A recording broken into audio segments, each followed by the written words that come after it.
Modern Love, the podcast, is supported by... Produced by the iLab at WBUR, Boston.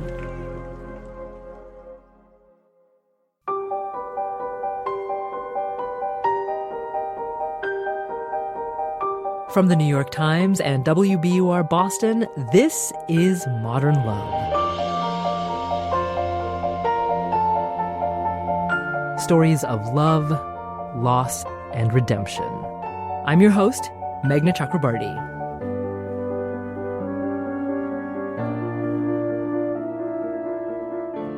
Obsessing over text messages. We all do it. But when you're dating, texting can also mean miscommunication, mixed signals, and drama. That's what Sandra Barron writes about in her essay, Are We Dating? Her piece is read by Krysten Ritter, who stars in the Netflix series Jessica Jones. The orange message light on my cell phone started blinking as I was getting ready for bed. Barely an hour had passed since our quick kiss goodnight at the subway, and I was surprised to see the screen light up with the initials I just entered into my phone. It wasn't a voicemail. It was a text message, and it made me smile.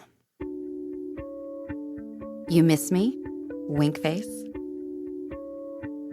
I'd met him a week before at my usual Wednesday night hangout. He was alone, but gregarious, and he seemed to be pals with the female bartender. A tacit vote of confidence. He chatted with my friends and me, and then left with a wave from the door. When my friend Kate and I ordered our next round of drinks, the bartender said this round was on the guy we had just been talking to. Surprised, we debated his motivations. I insisted that perfectly normal people sometimes buy strangers drinks just to be nice. Kate thought he was way too aggressive. When I saw him at the bar the next Wednesday, I thanked him for the drink. He asked if he could take me to dinner sometime. I said I'd think about it. He walked me to the subway and we exchanged numbers, but I thought it would be days before I heard from him, if ever, making this late-night text message all the more unexpected. I like text messages. They fill an ever-narrowing gap in modern communication tools, combining the immediacy of a phone call with the convenience of an answering machine message and the premeditation of email.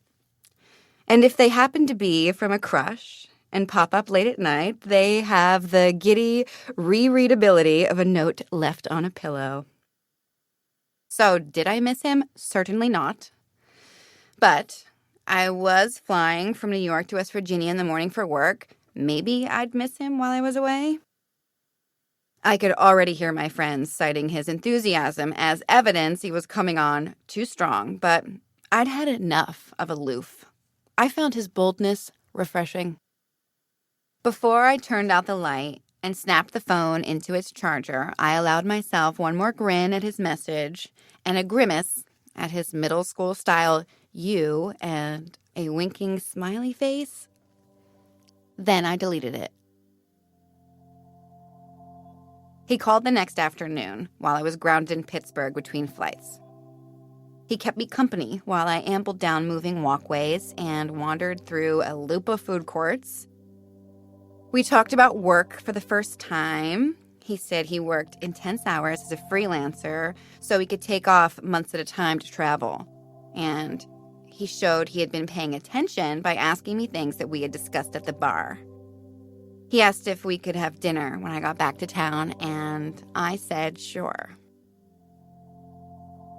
A few hours later, as the prop plane taxied toward the gate in West Virginia, I turned on my phone and an animated lighthouse beacon indicated that it was searching for a signal. For 3 days, the light swept the dark cartoon sea in vain. Every time I saw no signal on the screen, I felt unmoored and isolated. But as soon as the signal bars sprang to life on my trip home on Monday, that orange light flashed on, and sure enough, it was him. Miss me now? I'd missed having cell phone service. And my mind had indeed wandered at times to our airport conversation, but that degree of nuance was too much for a 12-button keypad, so I wrote, "Hi, sure, talk when I get back." This set off a volley of texts. Where did I live? What day is good? What about tonight? Tomorrow? We decided on dinner that Thursday, and I finally signed off, thumb sore and eyes tired. At the office on Tuesday, as the light blinked on again, din in Soho, then drinks in the Eville, and maybe a kiss. I wondered, just who is this guy? Google failed me. One time, armed with only a guy's first name and the fact that he sold sneakers, I had found his full details and photos online. But all I had here was a cell phone number and initials, and the entire digital detective squad of the modern dater were stumped. I would actually have to learn about him the old-fashioned way in person, which is partly why on a slushy, windy Wednesday afternoon, I liked his next message. Dinner at Raoul's tomorrow. I just made reservations for 7:30. I couldn't remember the last time I'd gone out with someone who'd made reservations. Sounds good, I replied.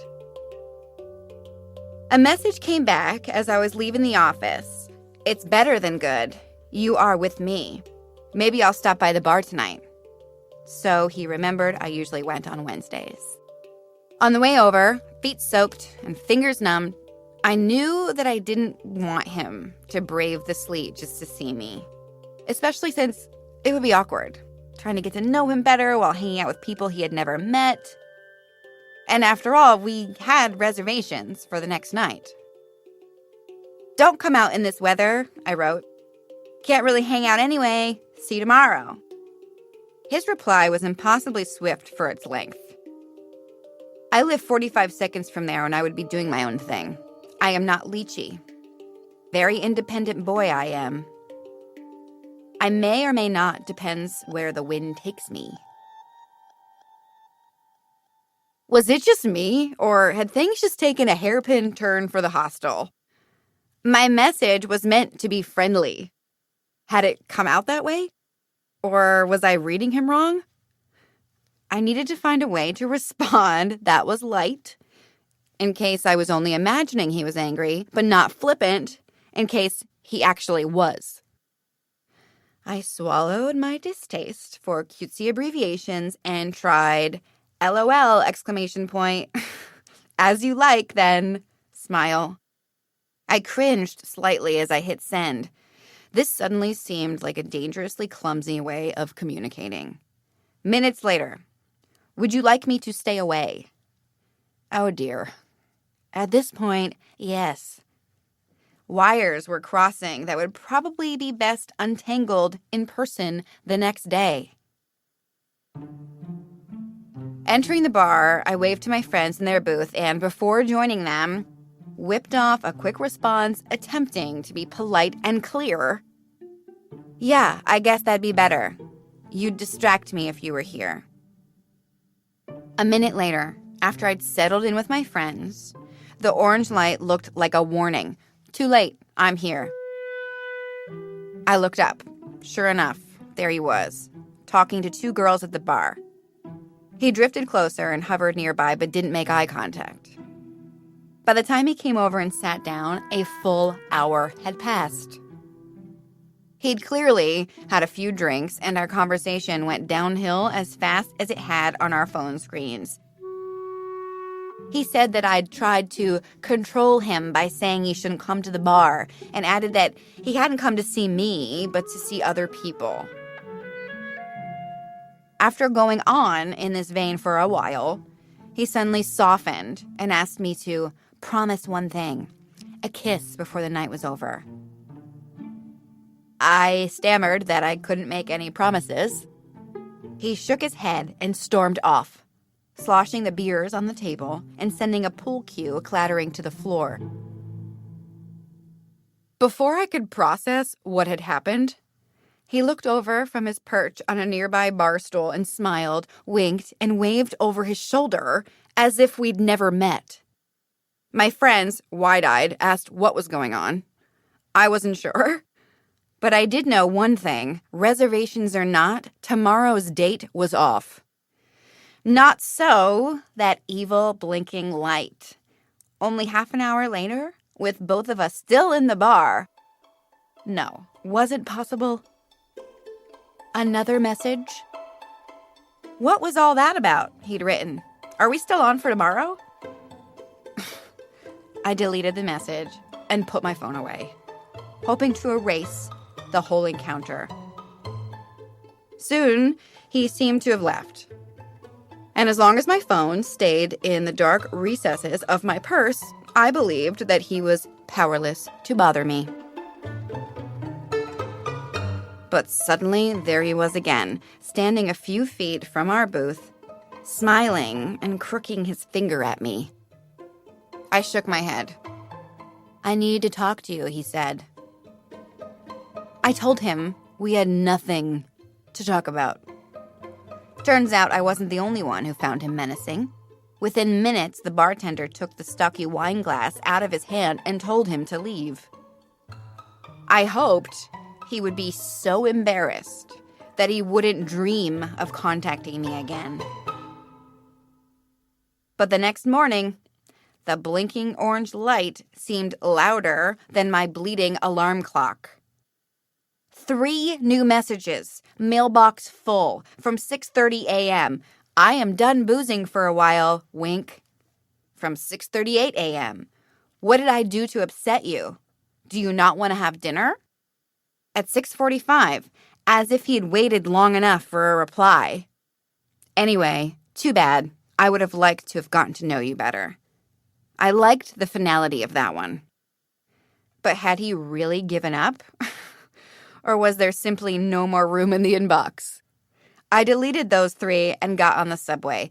I emerged to find, please forgive me and join me for dinner, winking sad face.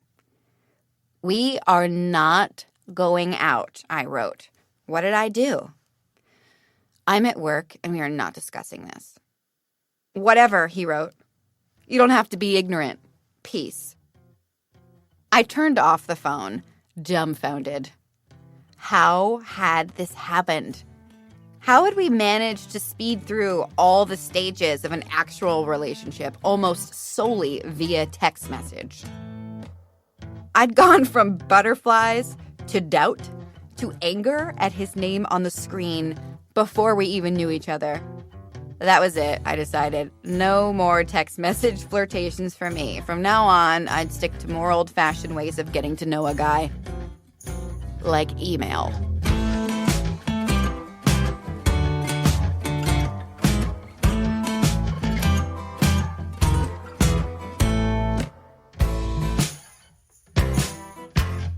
That's Krysten Ritter reading Sandra Barron's piece, Are We Dating? We'll catch up with Sandra after the break.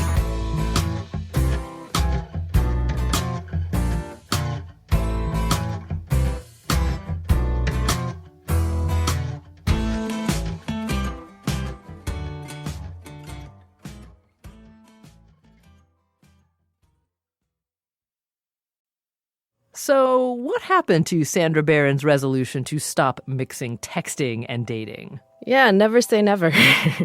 She met her husband, Jim, about a year after her piece came out. It was a long-distance relationship that played out almost entirely by text message. My husband was basically the wingman on a blind date that some mutual journalist friends had hooked me up on. It was immediately clear that I wasn't interested in the guy that my friend was trying to set me up with.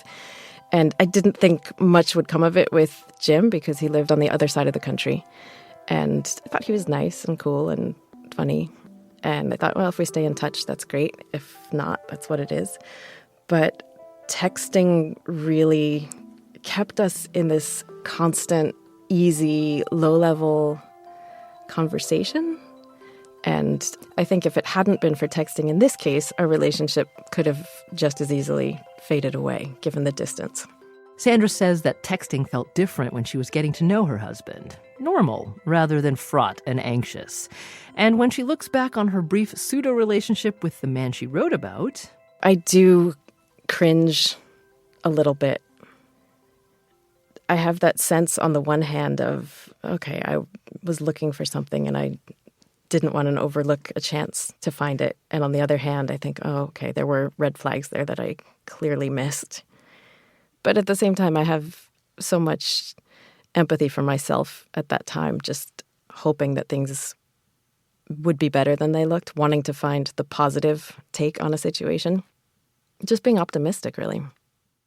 Sandra's piece came out in 2005, and she says that she used to wonder if it's outdated. And then I kind of thought about it again and thought, you know, our phones have changed so much. We've gone from this little monochromatic screen and a keypad to these incredibly powerful computers in our pockets. And yet, some of the fundamental aspects of it have hardly changed at all. I think the speed has changed. Maybe the volume has changed. But we're still trying to build something on a foundation of much less information than we would want to have. You know, we can send photos, we can send videos, but we still end up trying to figure out what the other person means and trying to say things the right way. And just trying to connect.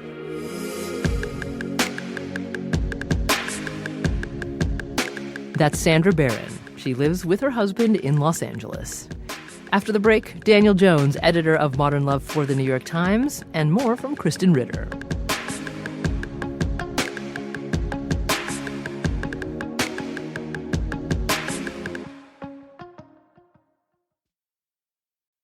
Dan Jones says that Sandra's story was one of the first about texting and relationships that he ever received.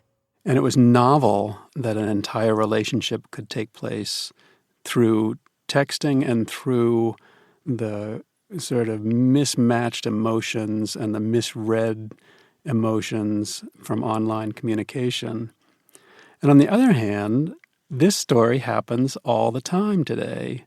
But this, to me, really provides insight into relationships today and how something can seem aggressive in a text. Emotions can be revealed that you don't really intend, and things can get kind of supercharged because you're not in person and you don't have that in-person read of body language and innuendo and that in-person flirtation that's so important. And here's Krysten Ritter. Oh, well, unfortunately, I connected with this one because we all have terrible miscommunications that happen over text message almost daily with new people, old relationships, work people. So I found this essay funny and very relatable. Thanks again to Krysten for reading this week's piece. She starred in Breaking Bad and Veronica Mars, and you can see her now in Jessica Jones, which just released its second season on Netflix. Next week, Jeffrey Boyer Chapman. The day Jeffrey was born, I celebrated by handing out blue lollipops to my classmates. Although the brown and purple ball of flesh I visited at Downstate Medical Center in Brooklyn was not exactly what I had pictured, I looked forward to being his protective older brother until he was old enough to become my best friend.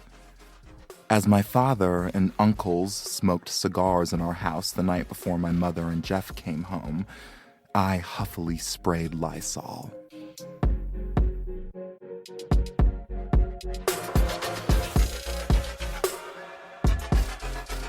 Modern Love is a production of The New York Times and WBUR, Boston's NPR station.